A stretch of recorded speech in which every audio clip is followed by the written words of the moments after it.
Welcome back guys. ಇವತ್ತಿನ ವಿಡಿಯೋದಲ್ಲಿ microbiology ಬಗ್ಗೆ ಸ್ವಲ್ಪ ತಿಳ್ಕೊಳ್ಳೋಣ. ಐ ಥಿಂಕ್ ನಾನು ಲಾಸ್ಟ್ ವಿಡಿಯೋದಲ್ಲಿ ಹೈಡ್ರೋಫೋನಿಕ್ಸ್ ಬಗ್ಗೆ ಮಾಡಿದ್ದೆ. ಇನ್ನು ಯಾರ್ಯಾರು ನೋಡಿಲ್ಲ ಹೋಗಿ ನೋಡ್ಕೊಂಡ್ ಬನ್ನಿ. ವಿಡಿಯೋ ಲಿಂಕ್ ನಾನು ಡಿಸ್ಕ್ರಿಪ್ಷನ್ ಅಲ್ಲಿ ಕೊಟ್ಟಿರ್ತೀನಿ. ಓಕೆ, ಮೈಕ್ರೋಬಯಾಲಜಿ ಬಗ್ಗೆ ಸ್ಟಾರ್ಟ್ ಮಾಡೋಣ. ಇದು ಆಬ್ಜೆಕ್ಟಿವ್ಸ್, ಪ್ರಾಪರ್ಟೀಸ್ ಏನೇನಿದೆ ಈ ಟಾಪಿಕ್ ಅಲ್ಲಿ ಎಕ್ಸ್ಪ್ಲೈನ್ ಮಾಡ್ತೀನಿ ಅಂತ ಹೇಳ್ಬಿಟ್ಟು ನೋಡ್ಕೊಳ್ಳಿ. Okay, let's start. Basic microbiology. Micro organisms ಅಂದ್ರೆ ಏನು? ಇದರಲ್ಲಿ ಕೆಲವು ಮೈಕ್ರೋ ಆರ್ಗಾನಿಸಮ್ಸ್ ಹಾರ್ಮ್ಫುಲ್ ಇದೆ, ಹಾರ್ಮ್ಲೆಸ್ ಇದೆ. ಈ ಹಾರ್ಮ್ಫುಲ್ ಮೈಕ್ರೋ ಆರ್ಗಾನಿಸಮ್ಸ್ ಅಂದ್ರೆ ಇನ್ಫೆಕ್ಷಿಯಸ್ ಡಿಸೀಸಸ್ ನ ನಮಗೆ ಕಾಸ್ ಮಾಡುತ್ತೆ. ಫಾರ್ ಎಕ್ಸಾಂಪಲ್ ಬ್ಯಾಕ್ಟೀರಿಯಾಸ್, ವೈರಸ್, ಕೆಲವೊಂದು ಫಂಗೈಸ್, ಇವು ಪ್ಯಾರಾಸೈಟ್ಸ್, ಇವು ಕೂಡ ನಮಗೆ ಡಿಸೀಸ್ ನ ಕಾಸ್ ಮಾಡುತ್ತೆ ಈ ಆರ್ಗಾನಿಸಮ್ಸ್ ಕೂಡ. ಇನ್ನು ಹಾರ್ಮ್ಲೆಸ್ ಆರ್ಗಾನಿಸಮ್ಸ್ ಅಂದ್ರೆ useful bacterias, useful viruses, useful fungis. Example ಹೇಳ್ಬೇಕಂದ್ರೆ ಯೂಸ್ಫುಲ್ ಫಂಗೈಗೆ ಮಶ್ರೂಮ್ ಬರುತ್ತೆ, ಯೂಸ್ಫುಲ್ ಬ್ಯಾಕ್ಟೀರಿಯಾಗೆ ಯಾವ್ದು ಬರುತ್ತೆ, ಲ್ಯಾಕ್ಟಿಕ್ ಆಸಿಡ್ ಬ್ಯಾಕ್ಟೀರಿಯಾ ಬರುತ್ತೆ. ಇದೇನ್ ಮಾಡುತ್ತೆ, ಹಾಲಿಂದ ಮೊಸರು ಕನ್ವರ್ಟ್ ಮಾಡುತ್ತೆ, ಡೈಜೆಸ್ಟಿವ್ ಸಿಸ್ಟಮ್ಗೆ ಹೆಲ್ಪ್ ಆಗುತ್ತೆ. ಈ ತರ ಇದನ್ನೆಲ್ಲ ಮುಂದೆ ಹೋಗ್ತಾ ಹೋಗ್ತಾ ಡಿಸ್ಕಸ್ ಮಾಡೋಣ. ಇದರಲ್ಲಿ micro organisms divided into 5 groups: bacteria, fungi, virus, prions, parasites. Okay, ಇದರಲ್ಲಿ ನಾವು ಬರೀ ಇನ್ಫೆಕ್ಷಿಯಸ್ ನ ಮಾತ್ರ ಡಿಸ್ಕಸ್ ಮಾಡ್ತಾ ಇದೀವಿ, ಅಂದ್ರೆ ಹಾರ್ಮ್ಫುಲ್ ಮೈಕ್ರೋ ಆರ್ಗಾನಿಸಮ್.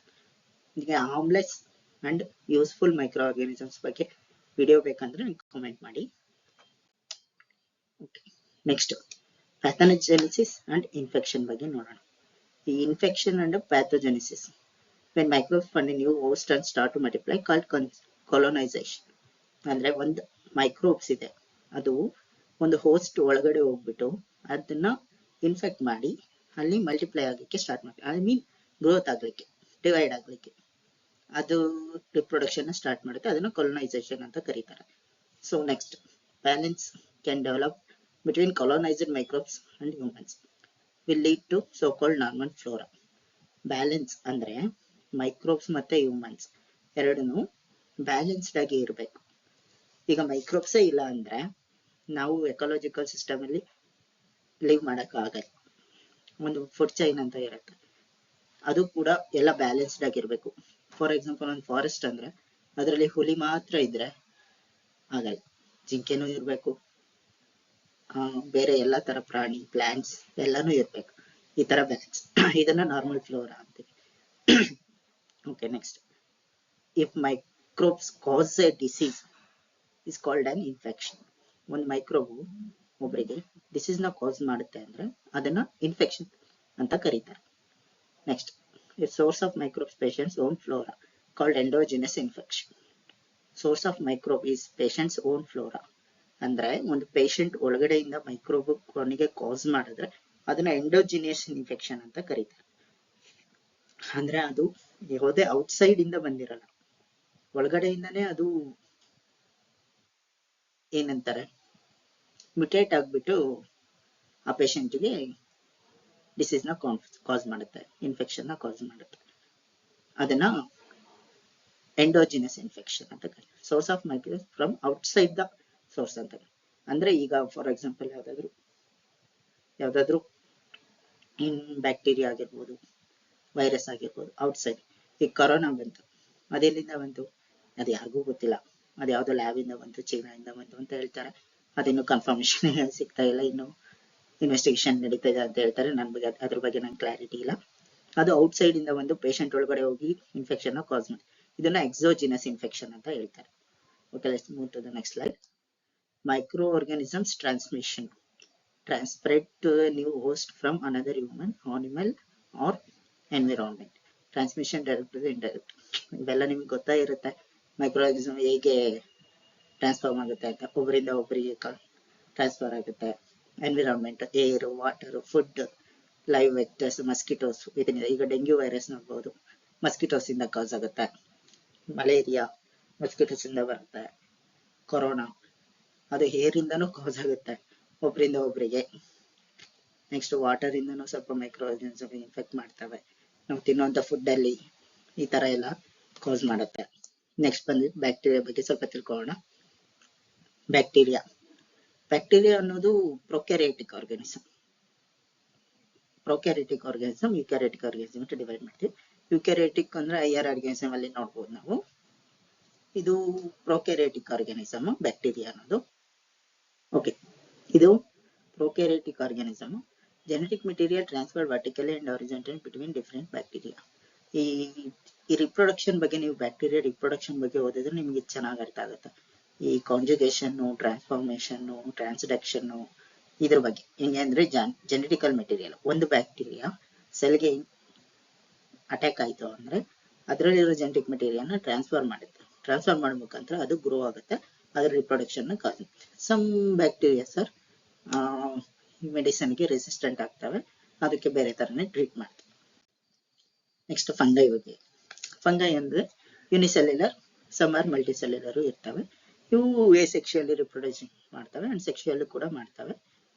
ದೆನ್ ನೀವು ಏನ್ ಹೇಳ್ಬೇಕು, ಇದರಲ್ಲಿ ಯೂಸ್ಫುಲ್ ಫಂಗೈ ಇದೆ, ಹಾರ್ಮ್ಫುಲ್ ಫಂಗೈ ಇದಾವೆ. ಇದು ಫಂಗೈ ಅಂದ್ರೆ ಸ್ವಲ್ಪ ಸಿವಿಯರ್ ಡಿಸೀಸ್ನ ಕಾಸ್ ಮಾಡುತ್ತೆ ಜಾಸ್ತಿ, ನಾನು ನೋಡಿದಂಗೆ. ನೆಕ್ಸ್ಟ್ ಯೂಸ್ಫುಲ್ ಫಂಗೈಗೆ ಎಕ್ಸಾಂಪಲ್, ಬೆಸ್ಟ್ ಎಕ್ಸಾಂಪಲ್ ನೀವು ನೆನ್ಪಿಟ್ಕೊಳಕ್ಕೆ ಅಂದ್ರೆ ಮಶ್ರೂಮ್. ನೀವೆಲ್ಲರೂ ತಿಂದೇ ಇರ್ತೀರ. ಮತ್ತೆ ಈಸ್ಟರ್, ಈ ಫುಡ್ ಅಲ್ಲೆಲ್ಲ ಫಂಗೈ ಗ್ರೋ ಆಗ್ತಾ ಇರುತ್ತೆ. ಬ್ರೆಡ್ ಮೋಲ್ಡ್ ಅಲ್ಲಿ ಅದರಲ್ಲೆಲ್ಲ ನೀವು ನೋಡ್ತಾನೆ ಇರ್ತೀರಾ. ಅದನ್ನ ಫಂಗೈ ಕ್ಯಾಟಗರಿಗೆ ಸೇರಿಸಬಹುದು ನಾವು. ನೆಕ್ಸ್ಟ್ ವೈರಸ್ ಅಲ್ಲಿ ನಾನು ಇಲ್ಲಿ ವೈರಸ್ 1, ವೈರಸ್ 2 ಅಂತ ಡಿವೈಡ್ ಮಾಡಿದ್ದೀನಿ. ವೈರಸ್ 1 ಅಲ್ಲಿ ಸ್ಮಾಲ್ ಇನ್ಫೆಕ್ಷಿಯಸ್ ಏಜೆಂಟ್ಸ್. ಇದನ್ನ ವೈರಸ್ 1 ಅಲ್ಲಿ ನಾವು ಕನ್ಸಿಸ್ಟ್ DNA. ವೈರಸ್ ಬಗ್ಗೆ ಹೇಳ್ಬಿಡ್ತೀನಿ. ವೈರಸ್ ಅನ್ನೋದು ಆಬ್ಲಿಗೇಟ್ ಪ್ಯಾರಾಸೈಟ್. ಇದು ಹೋಸ್ಟ್ ಅಲ್ಲಿ ಮಾತ್ರ ಸರ್ವೈವ್ ಆಗುತ್ತೆ. ಔಟ್ಸೈಡ್ ಇದ್ರೆ ಒಂಥರ ಡೆಡ್ ಬಾಡಿ ತರ ಇರುತ್ತೆ. ಯಾವ ತರ ಅಂದ್ರೆ ಸತ್ತಂಗೆ ಇರುತ್ತೆ. ಇದಕ್ಕೆ ಜೀವನೇ ಇಲ್ವೇನೋ ಅನ್ನೋ ತರ ಇರುತ್ತೆ ಔಟ್ಸೈಡ್ ಇದ್ರೆ. ಯಾವ್ದಾದ್ರು ಹೋಸ್ಟ್ ಅಲ್ಲಿ ಇದ್ರೆ ಮಾತ್ರ ಅದು ಆಕ್ಟಿವಿಟಿ ಸ್ಟಾರ್ಟ್ ಮಾಡುತ್ತೆ, ಇನ್ಫೆಕ್ಷನ್ ನ ಕಾಸ್ ಮಾಡುತ್ತೆ. ಆಮೇಲೆ ಈ ವೈರಸ್, ಇದು basic virus, infectious agent. Basic virus 1, virus 2 ಅಂತ ಡಿವೈಡ್ ಮಾಡಿದ್ದೀನಿ ನಾನು. ನೆಕ್ಸ್ಟ್ ವೈರಸ್ 2 ನೋಡೋಣ. ವೈರಸ್ 2 ಕ್ಯಾಟಗರಿಗೆ ಎಲ್ಲಾ ಡಿಸೀಸ್ ಕಾಸಸ್ ಮಾಡೋ ವೈರಸ್ಗಳು ಬರ್ತವೆ.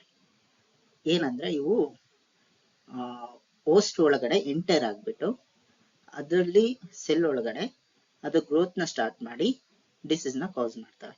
ಇವು ಸೆಲ್ ನಾವು ಸಿವಿಯರ್ಲಿ ಡ್ಯಾಮೇಜ್ ಮಾಡ್ತವೆ. ಇವನ್ನ ವೈರಸ್ 2 ಕ್ಯಾಟಗರಿಗೆ ಸೇರಿಸಬಹುದು. ಲೈಕ್ ಯಾವುದು, ಕೊರೋನಾ ವೈರಸ್ ತಗೊಳ್ಳಿ, ಅಥವಾ Ebola, HIV is the best example ಅಂತ ಹೇಳ್ತೀನಿ. HIV ವೈರಸ್ ಏನ್ ಮಾಡುತ್ತೆ ಅಂದ್ರೆ ನಿಮ್ ಇಮ್ಯೂನ್ ಸಿಸ್ಟಮ್ ಮೇಲೆ ಡೈರೆಕ್ಟ್ ಆಗಿ ಅಟ್ಯಾಕ್ ಮಾಡುತ್ತೆ. ಇದು ವೈರಸ್ 2ಗೆ example. Next prions are the proteinaceous particles do not contain any nucleic acid. ಅಂದ್ರೆ ಇವು ವೈರಸ್ ತರನೇ, ಬಟ್ ಇದರಲ್ಲಿ ಐದರ್ DNA, RNA ಯಾವುದು ಇರೋದಿಲ್ಲ. ಇವೇನ್ ಮಾಡುತ್ತೆ, ಡೈರೆಕ್ಟ್ ಆಗಿ ನರ್ವ್ಸ್ ಗೆ ಅಟ್ಯಾಕ್ ಮಾಡುತ್ತೆ, ನ್ಯೂರಲಾಜಿಕಲ್ ಡಿಸೀಸಸ್ ನ ಕಾಸ್ ಮಾಡುತ್ತೆ. Highly resistant to usual disinfection and sterilization. ಇವು ಏನ್ ಮಾಡ್ತವೆ ಅಂದ್ರೆ ನಾವು ಇವನ್ನ ಬೇಗ ಸ್ಟೆರಿಲೈಸ್ ಮಾಡಕ್ ಆಗಲ್ಲ. ಸ್ಟೆರಿಲೈಸೇಷನ್ ಬಗ್ಗೆ ನಿಮ್ಗೆ ಸ್ವಲ್ಪ ಗೊತ್ತಿದೆ ಅನ್ಕೋತೀನಿ. ಬೇಗ ರಿಮೂವ್ ಮಾಡ್ಲಿಕ್ಕೆ ಆಗಲ್ಲ. ಈ ಬ್ಯಾಕ್ಟೀರಿಯಾ ವೈರಸ್, ನಾರ್ಮಲ್ ವೈರಸ್ ಅವನ್ನೆಲ್ಲ sterilisation, autoclave, dry heat method, ಇವನ್ನೆಲ್ಲ ಆಲ್ಕೋಹಾಲಿಕ್ ಮೆಥಡ್ ಇವನ್ನೆಲ್ಲ ಯೂಸ್ ಮಾಡಿಬಿಟ್ಟು ನಾವು ಡಿಸ್ಇನ್ಫೆಕ್ಟ್ ಮಾಡಬಹುದು. ಬಟ್ ಈ ಪ್ರಿಯಾನ್ಸ್ ನ ಬೇಗ ಡಿಸ್ಇನ್ಫೆಕ್ಟ್ ಮಾಡಲ್ಲ. ಓಕೆನಾ. ಇವು ಬೇಗ ಅಂದ್ರೆ ಈ ತರ ಟ್ರಾನ್ಸ್ಮಿಷನ್ ಮೋಡ್ ಬಂದ್ಬಿಟ್ಟು ಇದು ಟ್ರಾನ್ಸ್ಪ್ಲಾಂಟೇಶನ್ ಅಲ್ಲೇ ಆಗುತ್ತೆ. ಆರ್ಗನ್ ಟ್ರಾನ್ಸ್ಪ್ಲಾಂಟೇಶನ್ ಆಗಿರ್ಬೋದು, ಕಂಟಾಮಿನೇಟೆಡ್ ಬ್ರೈನ್ ಟಿಶ್ಯೂ ಆಗಿರ್ಬೋದು, ಫ್ಲೂಯಿಡ್ ಎಕ್ಸ್ಚೇಂಜ್ ಆಗಿರ್ಬೋದು, ಆ ತರದ್ರಿಂದ ಮಾತ್ರ ಆಗುತ್ತೆ. ಈ ಏರು, ವಾಟರ್, ಫುಡ್ ಇದರಿಂದ ಆಗೋದಿಲ್ಲ ಇದು ಪ್ರಿಯಾನ್ಸ್ ಅನ್ನೋದು ಬಂದ್ಬಿಟ್ಟು. ನೆಕ್ಸ್ಟ್ ಪ್ಯಾರಾಸೈಟ್ಸ್ ಕ್ಯಾಟಗರಿಗೆ ಪ್ರೋಟೋಜೋವನ್ನು ಬರುತ್ತೆ. These are unicellular organisms, lives in nature and human and animal host. ಇದೆಲ್ಲ ಕಾಮನ್, ನಿಮಗೆ ಗೊತ್ತಾ ಇರುತ್ತೆ. Some of them cause infections. Parasites ಅಲ್ಲಿ ಇನ್ಫೆಕ್ಷನ್ ಕಾಸ್ ಮಾಡ್ತವೆ, ಇನ್ಫೆಕ್ಷನ್ ಕಾಸ್ ಮಾಡ್ಲಿಲ್ದವೂ ಇರ್ತವೆ.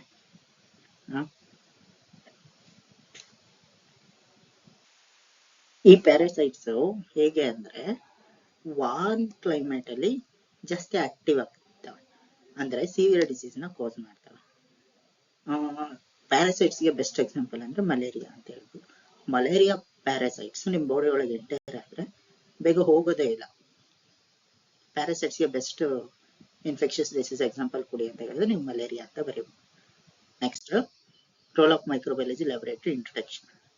ಓಕೆ, ಲ್ಯಾಬೊರೇಟರಿ ಮೈಕ್ರೋಬಯಾಲಜಿ ಲ್ಯಾಬೊರೇಟರಿ ಏನು ಬರುತ್ತೆ ಅದ್ರ ಬಗ್ಗೆ ನೋಡ್ಕೊಂತ ಹೋಗೋಣ.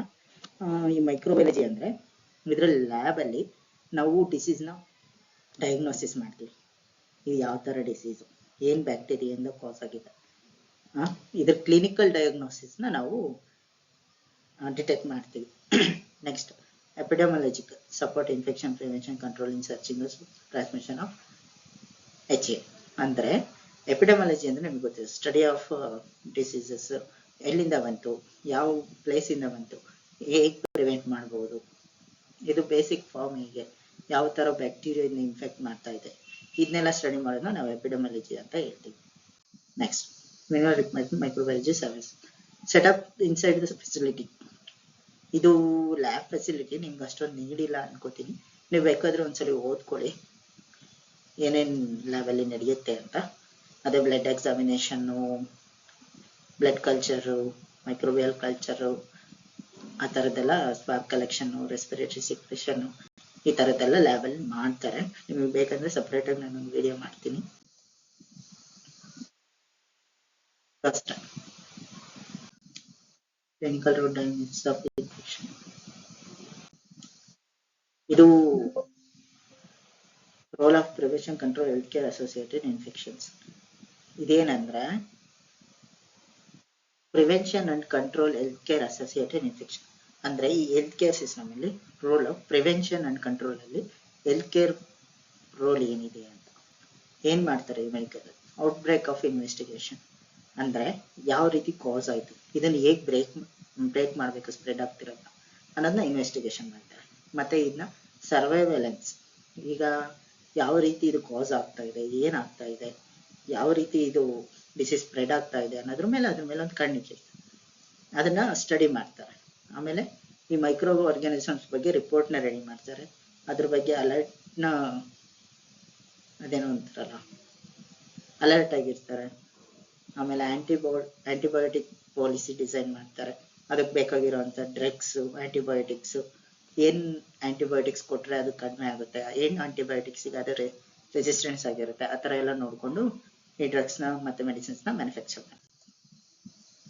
ಔಟ್ಬ್ರೇಕ್ ಇನ್ವೆಸ್ಟಿಗೇಷನ್ ಈಗ ಹೇಳಿದ್ನಲ್ಲ, ಅದು additional test during an outbreak, ಇದು ನೋಡ್ಬೋದು. Blood products microwave test be required. Microbiology ಲ್ಯಾಬೊರೇಟರಿಲಿ ಟೆಸ್ಟ್ ಏನೇನು ನಡಿ, ಯಾವುದ್ರ ಮೇಲೆ ಟೆಸ್ಟ್ ಮಾಡ್ತಾರೆ ಅಂತ ಹೇಳ್ಬಿಟ್ಟು, ಬ್ಲಡ್ ಪ್ರಾಡಕ್ಟ್ಸ್ ಮೇಲೆ, ಎನ್ವಿರಾನ್ಮೆಂಟಲ್ ಸರ್ವಿಸ್ ಮೇಲೆ. ಈ ಬ್ಯಾಕ್ಟೀರಿಯಾ ಬ್ಯಾಕ್ಟೀರಿಯಾ ಅಂತ ಹೇಳಕ್ಕಾಗಲ್ಲ, ಮೈಕ್ರೋ ಆರ್ಗಾನಿಸಮ್ಸು ಎಲ್ಲೆಲ್ಲಿ ಸರ್ವೈವ್ ಆಗುತ್ತೋ ಅದೆಲ್ಲದ್ರ ಮೇಲೂ ಈ ಟೆಸ್ಟ್ಗಳು ನಡೆಯುತ್ತೆ.